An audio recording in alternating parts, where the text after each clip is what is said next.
In our last 3 sessions, we began a discussion with Cheryl, who had claimed that she was only asking her husband a question when she was really protecting herself by criticizing him.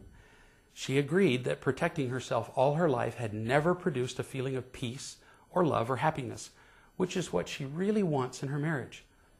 Then I taught her that only as we tell the truth about our own mistakes can we create opportunities for real love, and she agreed to tell the truth about herself.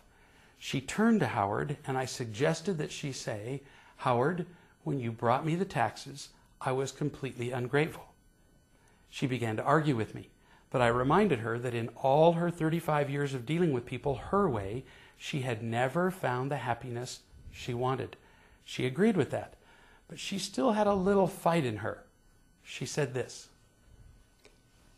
"You want me to say I wasn't grateful, but I was grateful." Well, no, actually, you weren't. It doesn't matter that you say you were. It's your actions that really communicate what you are. When Howard gave you the completed tax forms, did you throw your arms around him and thank him for completing them? No. Did you say, "Howard, I hate doing the taxes, and I can't thank you enough for doing this job I hate"? Did you say that? No. Then you were not grateful. Period. I'm not criticizing you, just showing you what is true. Because until you can tell the truth about the way you behave, you are eternally stuck with what you have now.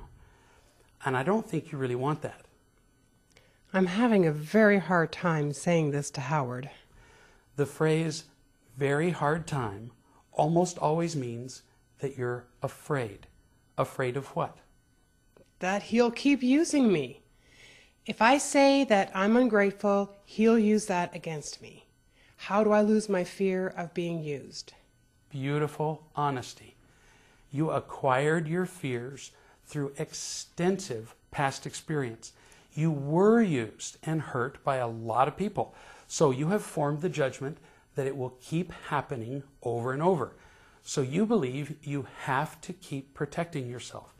The only way to change that judgment, which was formed through years of experience, is to change your experiences. How do I do that? When you protect yourself, you're telling other people that you're much more concerned about your own safety than you are for their happiness.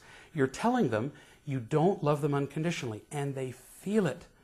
Much of the hurt in your life has actually been generated by you, because people were just reacting to your not being loving to them. You can only change your experiences by making a decision. It's a decision only you can make, that you will not protect yourself anymore. You'll choose to be loving instead. Now, I can't prove to you beforehand that your experiences will drastically change if you choose to be loving instead of protecting yourself. You can learn that only after you have made the choice. That will take great faith on your part. Actually, not that much faith. You already know that your way never works. So anything you do differently now couldn't be much worse than what you've already had. You really have nothing to lose. But don't I have a right to ask him questions about what he does? Oh, of course you do. But if you exercise that right whenever you want, the results will be terrible, as you've already proven. You see, you don't just ask questions. You make accusations. You attack. And then things go right down the toilet. What if I come up to you in an angry huff and I say, "Are you the hateful, destructive witch that everyone says you are?" Do I have a right to ask you that? Well, see the point? Sure, you have a right to ask anything that you want of anybody. But if you exercise that right while you're not being loving, you will not like what happens next. In our next session, we'll talk about what Cheryl did next with Howard and how he reacted.